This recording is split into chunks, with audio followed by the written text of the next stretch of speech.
بسم اللہ الرحمن الرحیم۔ ہمارا تجوید کے کچھ قوانین، اصول، قواعد و ضوابط سیکھنے کا سلسلہ جاری ہے۔ نون ساکن، جس نون پر جزم ہو اسے نون ساکن کہتے ہیں۔ پہلے ہم سن چکے ہیں ساکن کسے کہتے ہیں، جس طرح پر جزم ہوتی ہے اسے ساکن کہتے ہیں۔ اگر نون کے اوپر جزم ہو تو اسے کہتے ہیں نون ساکن۔ نون ساکن اور تنوین، تنوین کہتے ہیں دو زبر، دو زیر، دو پیش کو، اور تنوین بھی نون ساکن ہی ہوتا ہے۔ یہ کلمے کے آخر میں آتا ہے تنوین۔ تنوین اور نون ساکن کے چار قاعدے ہیں: اظہار، اخفاء، ادغام، اقلاب۔ آئیے ان کی میں مختصر کچھ تعریفات بھی عرض کرتا ہوں۔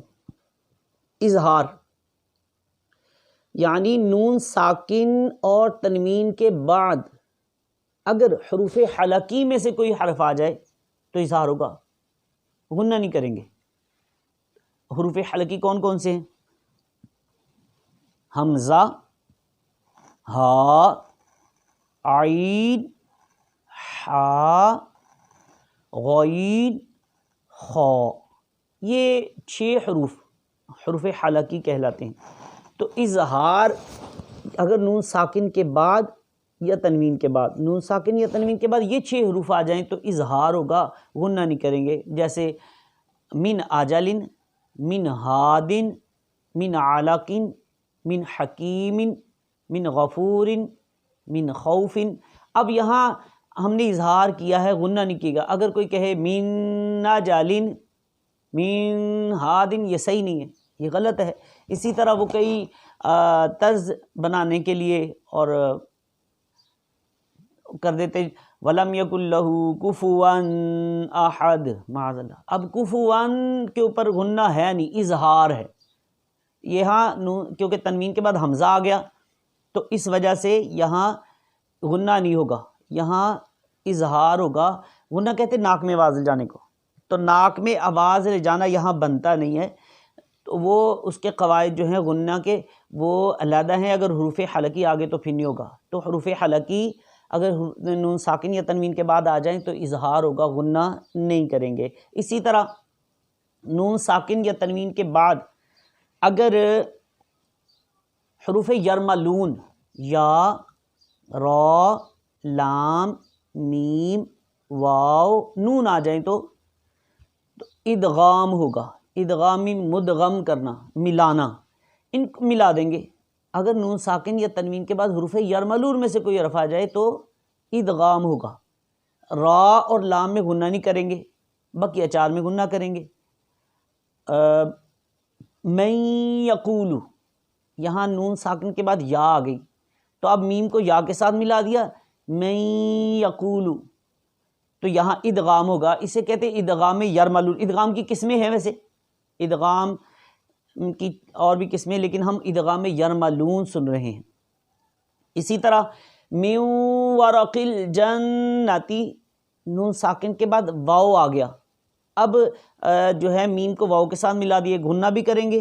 اور یہ تو ہم پہلے سن چکے ہیں نا کہ 3 حرف اس طرح آ جائیں کہ پہلا متحرک ہو، دوسرا ساکن ہو، تیسرا مشدد ہو، تو اکثر مرتبہ ساکن حرف کو چھوڑ دیا جاتا ہے اور متحرک حرف کو مشدد حرف سے ملا کر پڑھا جاتا ہے۔ تو یہاں بھی میم، نون، واو، میم، نون، واو، زیر، میوں ورق الجنتی ہیں، میوں ورق الجنتی۔ اسی طرح می یومن، نون ساکن کے بعد یا آ گئی تو یہاں بھی غنہ بھی کریں گے کیونکہ نون ساکن کے بعد یا حروف یرملون کا حصہ ہے، تو یہاں بھی ادغام ہوگا، می یومن، میوں ولیجن۔ تو یہ جو ہیں چیزیں، ان کو بھی ذہن نشین کر لیجئے گا۔ اور اگر حروف یرملون کے جو لام اور را ہے، لام اور را، ان میں غنہ نہیں کریں گے۔ جیسے من ربہم، میم، نون، را، یہ 3 حرف آ گئے تو ہم نے نون کو ختم کر دیا، میم کو را کے ساتھ ملا دیا، من ربہم، من لدنہ، میم، نون، لام آ گیا، نون ساکن کے بعد لام آ گیا۔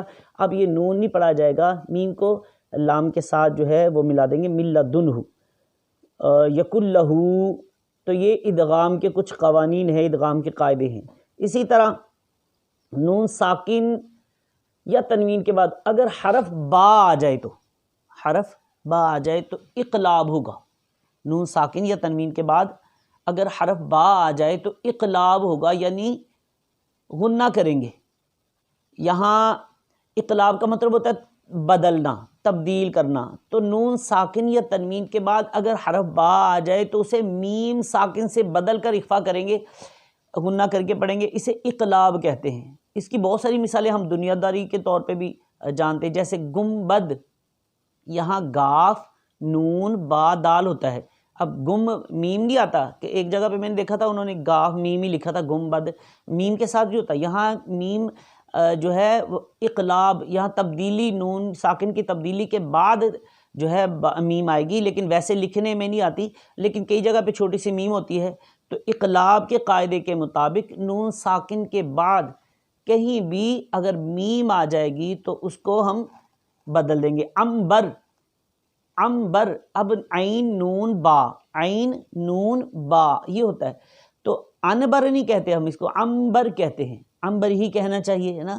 اسی طرح قرآن پاک میں میم بعدی، میم نون ساکن ہوتا ہے، اس کے بعد با آ جاتی، تو مین بعدی نہیں کہیں گے، میم کہیں گے. میم ساکن، نون ساکن کو میم سے بدل دیں گے، میم بقلیہا. تو یہ نون ساکن کے جو 4 قاعدوں میں سے ایک قاعدہ ہم نے سنا اقلاب، یعنی نون ساکن اور تنوین کے بعد اگر حرف با آ جائے تو اس کو میم ساکن سے بدل کر اخفا کریں گے، غنہ کریں گے. اس کو اقلاب کہتے ہیں. چوتھا قاعدہ اخفا کا. اس کے لیے آسان، یعنی کہ میں نے اس کو چوتھے نمبر پہ اسی لیے لیا تھا کہ کیونکہ حروف اخفا 15 ہیں. نون ساکن یا تنوین کے بعد اگر وہ 15 حروف میں سے کوئی بھی حرف آ جائے تو اخفا ہوگا، غنہ کریں گے. یعنی کہ اگر آپ ذہن نشین کر لیجئے، نون ساکن کے بعد حروف حلقی آئیں تو غنہ نہیں کریں گے، را اور لام یہ آئیں تو غنہ نہیں کریں گے. اور بقیہ میں الف جو ہے نا، الف یہ بھی حمزہ ہی ہے. الف تب تک الف ہے جب تک اس کے اوپر کوئی زبر زیر پیش نہیں ہوتی. اگر زبر زیر پیش آ گئی تو اب یہ حمزہ بن گیا، اور اس کو یعنی کہ وہ حروف حلقی میں ہی شامل کر لیجئے. تو یہ حروف حلقی نکال دیجئے اور یا لام اور را نکال دیجئے، یہ تقریباً 9 ہو گئے. اور بقیہ جو حروف ہیں ان میں 4 حروف یرملون، وہاں بھی غنہ ہوگا، با میں بھی غنہ ہوگا، اور بقیہ جو ان کے علاوہ حروف ہیں وہ سارے حروف اخفا کہلاتے ہیں، وہاں بھی غنہ ہوگا.